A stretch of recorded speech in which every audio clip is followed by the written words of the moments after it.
Alors, On peut y aller? Donc, bonjour à tous, bonjour Tanguy. bonjour Basile, bonjour à tous. On se retrouve pour ce nouveau webinaire. Et aujourd'hui, le sujet de ce webinaire, ça va être le contrat base. Absolument. Un contrat qui suscite pas mal d'interrogations du côté des agriculteurs. Et l'idée de ce webinaire, ça va être un peu de soulever toutes les interrogations par rapport à ce contrat. Exactement, il y a des enjeux derrière. Techniquement, c'est un peu moins accessible qu'un contrat classique. Mais de l'autre côté, ça offre des leviers et ça permet de se sortir de situations qui peuvent être de prime abord compliquées. Ok. Donc, le déroulé un petit peu du webinaire, c'est que dans un premier temps, tu vas nous présenter le contrat base, nous dire quand est-ce qu'il s'applique. Absolument. Dans un second temps, tu vas nous donner plutôt les modalités, comment le mettre en place. Voilà, on va faire un petit focus arrière pour reprendre la construction du prix des céréales. Comment, quand on vous annonce un blé à 200 €, d'où vient ce 200 €? Et puis de là, on va pouvoir passer vers le contrat base spécifiquement, voir les étapes, voir comment on construit la base. Et puis à la fin, on verra des petites choses à savoir, des petits tips qui sont importants avant de s'engager. Et tout au long de l'échange, on verra des exemples Oui, de clients avec lesquels on a travaillé et qui ont fait des contrats bases. pour vraiment pouvoir vous situer par rapport à tout ça. Et puis à la fin de ce webinaire, et même tout au long du webinaire, vous pouvez nous poser des questions, et puis on y répondra en même temps pour agrémenter la conversation. Voilà, on voit les questions qui s'affichent, hein, donc Ça s'affiche. n'hésitez pas à nous poser vos questions tout au long de nos échanges. Voilà. Alors là, il y a Abel Ferté qui nous demande quel est votre contrat base. On va le voir tout au long de la Voilà. présentation. Merci Abel, ça arrive. Exactement. Alors, on commence, on rentre un peu dans le vif du sujet. Allons-y. Quand faire un contrat base? Alors, il y a deux grandes situations qui peuvent amener un agriculteur à faire un contrat base. La première, c'est celle dans laquelle on est actuellement, c'est-à-dire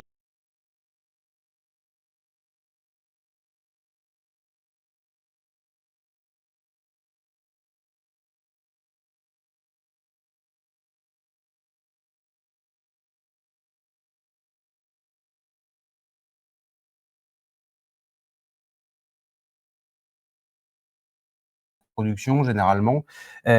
Donc, on a deux objectifs qui s'alignent pas en ce moment. C'est un objectif logistique, j'ai besoin de place, et l'autre qui est un objectif comptable et financier, j'ai besoin de gagner ma vie. Le contrat base va permettre de répondre à cette première situation. La deuxième, c'est si j'ai un stockage temporaire, par exemple. Je pense à des éleveurs qui font aussi des céréales, Oui. où on va avoir un stockage tampon sur l'été, sur juillet et septembre, pendant laquelle on va exécuter le contrat. Donc, on va venir chercher le grain, et puis on s'appuie sur le matif pour fixer le prix plus tard dans l'année. D'accord. Très bien. Il n'y a pas de son. C'est revenu, apparemment. Donc, le contrat base répond à une problématique de stockage, donc tu l'as dit, et il nous permet donc en plus de faire partir le grain. Ensuite, est-ce qu'on a un exemple qui Oui, tombe? alors la slide suivante. Voilà. Le premier exemple. Donc, on a un agriculture, Jérôme, qui est dans le 27, qui lui a vendu 300 tonnes de blé meunier. Il a fixé une échéance en septembre avec une base à 4,75 €, moins 4,75 €. Donc, chargement avant moisson et prix pas encore fixé. Exactement. Donc là, on va charger le blé prochainement. Ça commence la semaine prochaine. Et donc, Jérôme, c'est un nouveau client que j'ai eu au téléphone. Je lui ai présenté le contrat base. Il connaissait déjà un petit peu le principe. Et puis, il a été convaincu. On verra maintenant ce que va donner la performance d'un point de vue exécution et puis surtout fixation du prix. Oui, pour l'instant, c'est pas encore fixé.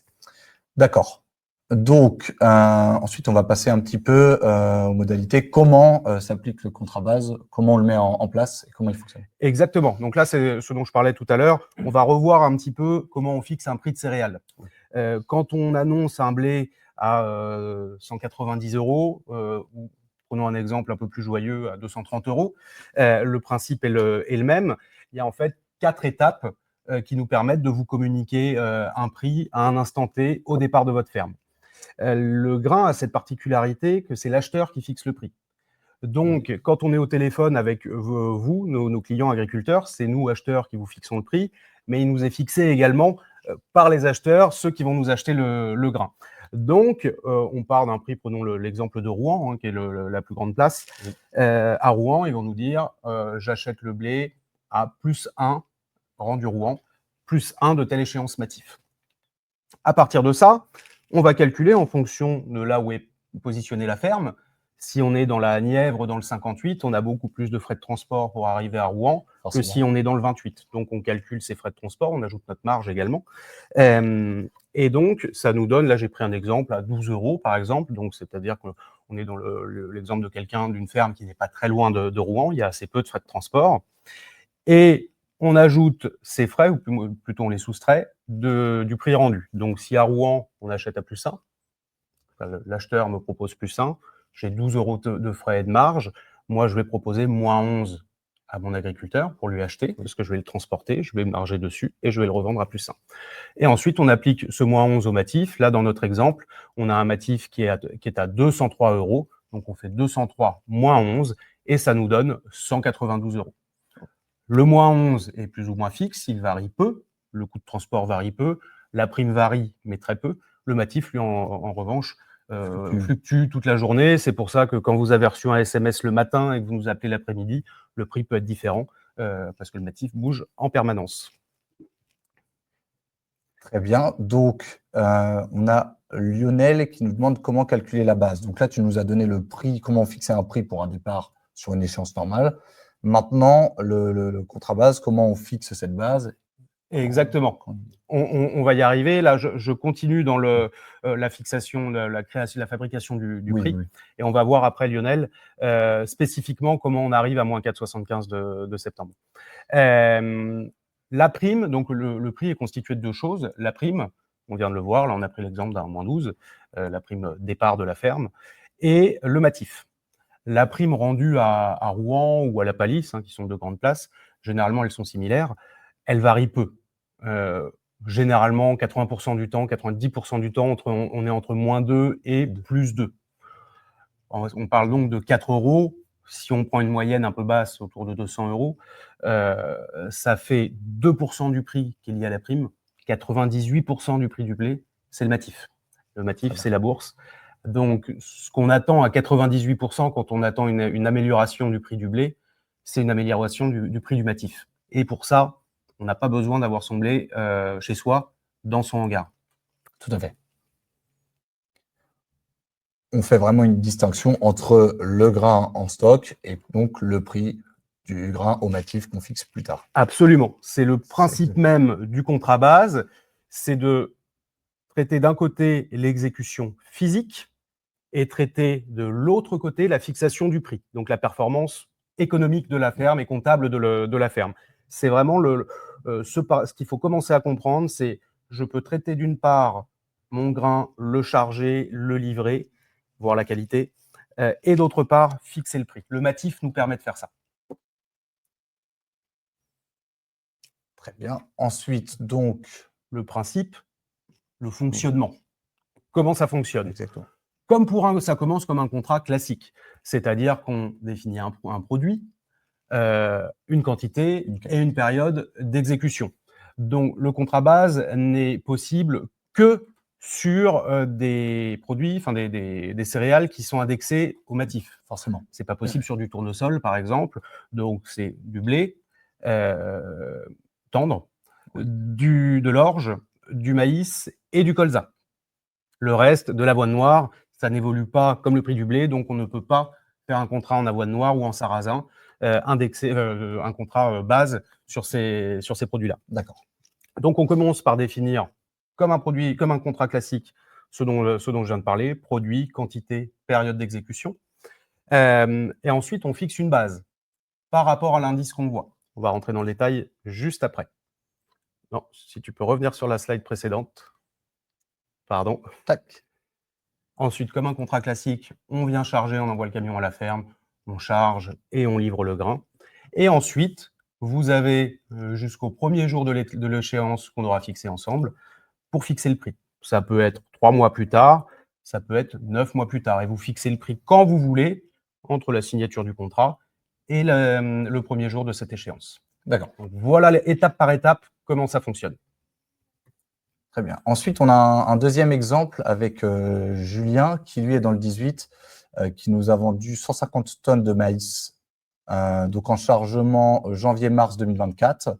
La prime était de moins 22,75 € et l'échéance était en novembre. Donc le prix fixé en avril était de 197 € tonne. Absolument. Et donc, il a fait un gain après en natif de 5,50 €. Absolument. Donc, Julien, que je salue s'il est connecté, entre le jour où il a fait le contrat, s'il avait fait un contrat classique, il aurait eu 5,50 € de moins à la tonne payé par rapport au fait d'avoir attendu et fixé son prix plus tard. Donc là, c'est un des exemples où ça a été pertinent et vertueux d'engager un contrat base. Comment on fixe la base? Oui. C'est ce qui apparaît en particulier dans vos questions. On part du prix physique. Si vous voulez faire partir du grain sur mai-juin, ce qui est le cas en ce moment, les contrats bases qu'on fait en ce moment, c'est beaucoup sur cette période. J'ai un prix départ à 189 € que j'ai du mal à voir. Je crois que c'est 189 €, c'est ça. Donc ça, c'est un prix physique, faible certes, mais c'est le prix marché actuel. Hein. Ça ne permet pas de remonter le prix du marché malheureusement. Donc 189 départ, ça c'est un contrat classique sur mai-juin. À côté, en dessous, vous voyez les différentes échéances. Donc on a blé septembre, blé décembre, blé mars et blé mai, avec la première colonne, le matif. Et en fait, on compare tout simplement ce 189 € qui est le prix d'un contrat classique sur la période dont on parle, mai-juin. On le compare aux différents indices matifs et on voit la prime qui apparaît. Donc, moins 13,50, moins 24 €. Vous devez la voir mieux que moi, votre écran est plus près. Jusqu'à moins 36,50, je crois. Plus on va chercher une échéance matif lointaine, et plus ça dégrade la base parce que le matif paye virtuellement les majors de stockage. Et donc, effectivement, je vois Christophe qui nous dit « Nous sommes éloignés des ports, les bases sont très élevées, quel conseil ?» Malheureusement, plus on est loin du port, plus il y a du transport à prendre en compte. Alors, parfois, on peut avoir un moulin pas très loin de chez soi, mais malheureusement, le marché du blé est très liquide. Et donc, le moulin va calculer la parité de transport. Si de chez vous, vous avez 20 € tonne pour aller jusqu'à Rouen, le moulin va vous payer à peu près 20 € de moins que Rouen parce qu'il sait que vous allez économiser ce transport. Et donc, sur ce secteur, sans avoir de transport, ça vaut à peu près 20 € de moins qu'à Rouen. Alors, on peut avoir ponctuellement des demandes un peu plus spécifiques. Donc, un moulin qui a une demande particulière parce qu'il est à court de grains et va être prêt à payer 1 ou 2 € de plus. Mais malheureusement, le marché du blé est très liquide et très homogène. Et donc, les écarts qu'on constate, la plupart du temps, c'est uniquement des écarts de parité de transport. Ça peut être en camion, ça peut être en transport fluvial depuis Saint-Usage, par exemple. Mais le prix à Saint-Usage est calculé avec la parité de transport à Rouen. Donc, si Rouen baisse de 2 €, Saint-Usage va baisser de 2 €, etc. Donc, Christophe, malheureusement, difficile de contrecarrer la distance aux places portuaires. Donc, il y a aussi un avantage sur ce contrat base, c'est qu'on a des acomptes qui sont fixés pour pouvoir avoir un apport de trésorerie assez rapproché. Absolument. Effectivement, c'est une bonne chose de répondre au premier objectif dont on parlait, qui est l'objectif logistique, place dans le hangar, mais on a aussi besoin de faire tourner la ferme. Forcément. Et donc, le fait de ne pas connaître au jour du chargement le prix final, ça n'empêche pas qu'on a besoin de payer les factures. Donc, il y a des acomptes qui sont versés. Donc, vous les voyez, 140 € en blé, 140 € en maïs, 120 € en orge et 330 en colza. Donc ça, c'est des acomptes qui permettent vous d'avancer et de continuer à faire tourner la ferme. Volontairement, ils sont conservateurs. Si jamais le matif baisse beaucoup, il est difficilement envisageable de demander à nos clients de nous reverser de l'argent. Donc, on prend volontairement cet acompte bas pour s'assurer qu'il y aura un complément positif derrière. D'accord. Vous pouvez fixer le prix quand vous voulez. C'est-à-dire que si on fixe un... Christophe, on vient après à votre question. On peut fixer le prix quand on veut. On fait un contrat aujourd'hui pour un chargement sur mai-juin. Oui. On fait ça ensemble. Demain, le matif prend 50 € pour une raison X ou Y. Lié à la Russie, par exemple, au hasard. Vous pouvez m'appeler demain alors qu'on n'a pas encore chargé le blé et me dire « Allô Tanguy, j'ai une base à moins 19, je prends le matif de demain qui aura pris 50 €, j'enlève 19 € et j'ai mon prix. » Même si je n'ai pas encore chargé. Si on charge la semaine prochaine et que le matif prend 50 € 10 jours après, vous m'appelez de la même manière.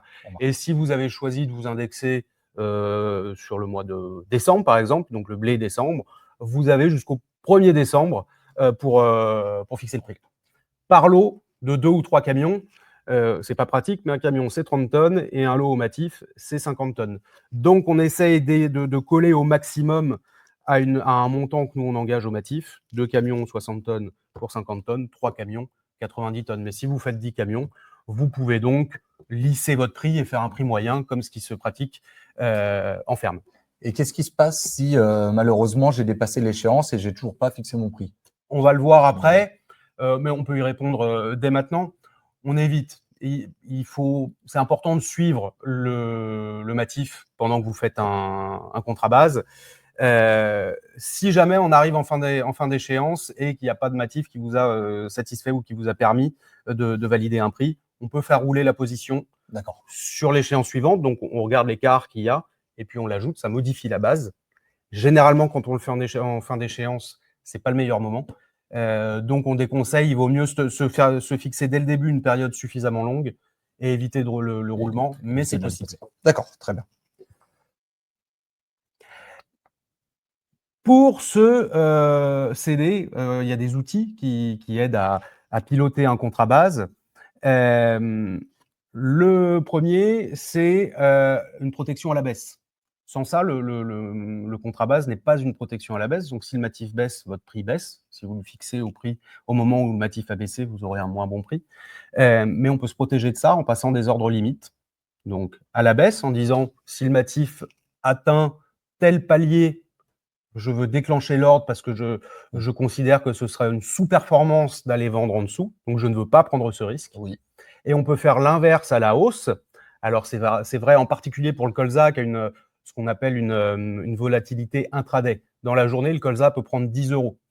Et si Christophe, qui est actif, est dans son tracteur, il n'a pas forcément les yeux collés au matif. Oui. Et donc, il se rend compte le soir, mince, j'ai loupé un bon prix. Donc, on peut fixer un prix. Alors, pour le colza, du 520 par exemple. Quand ça tape 520, même si moi, compte manager chez Delivagri, je le vois pas, parce que je peux faire autre chose aussi, automatiquement, ça va aller taper, ça va aller fixer le prix. Et un ordre est passé. L'ordre est passé automatiquement. Donc ça, c'est possible. À la hausse pour aller chercher une performance et à la baisse pour se protéger d'une sous-performance. Très bien. Christophe, il y a des alertes. Oui, il y a des alertes, Christophe, effectivement. Vous pouvez mettre sur le site une alerte de prix. Alors, ça peut être dans le cadre du contrat base. Ça, c'est utilisable aussi pour un contrat classique. Okay. Est-ce que, alors, Christophe avait reposé une seconde question sur la qualité. Qu'est-ce qui se passe si j'ai un problème de qualité, insecte ou problème de PS? La même chose. Si vous avez, prenons l'exemple d'un problème de PS, il y a une réfaction de 2,50 € pour un problème de PS. C'est comme pour un contrat classique. Si vous avez une base à moins 20, par exemple, sur le camion concerné, pas sur tout le contrat, c'est comme un contrat classique, c'est au camion. Vous avez, votre base sera à moins 22,50 finalement. Ou quand vous fixez votre prix, vous avez un prix à 200 €, et ben vous serez payé 197,50 €. Donc, ça fonctionne de la même manière. Ok, alors on passe à la suite au troisième exemple avec David, donc dans le Maine-et-Loire, qui a vendu 240 tonnes de blé fourragé, chargement sur juillet-septembre 2024, une base à moins 31 € tonne et une échéance sur décembre 2025, prix fixé en novembre à 188 € tonne. Malheureusement, il a perdu 0,75 € tonne. Oui, tout à fait. Il a loupé un bon moment qui était quelques mois avant, je crois que c'était au mois de mai.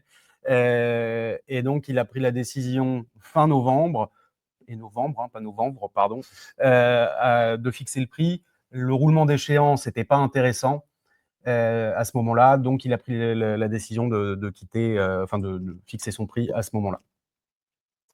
C'est pas toujours, ça l'est souvent, hein, la plupart des clients qui font des contrats bases recommencent d'année en année, mais c'est pas toujours positif. D'accord, très bien. Donc, le contrat base, une offre gratuite. Oui, dis-moi. Pas de surcoût. Il n'y a pas de frais cachés, de choses auxquelles on ne pense pas. C'est exactement la même chose qu'un contrat classique. Au même niveau de matif, vous avez la même chose dans votre poche. Rien de caché. Deuxième élément important, moi, en tant qu'account manager ou Delivery, on ne gagne pas, on n'est pas associé à votre performance ou à votre sous-performance. Je ne gagne pas plus d'argent si mon client valide à un prix moins intéressant et je ne gagne pas plus d'argent s'il valide à un prix plus intéressant. C'est juste qu'on, administrativement chez nous, on sépare la fixation du prix en deux. C'est la seule chose qui change.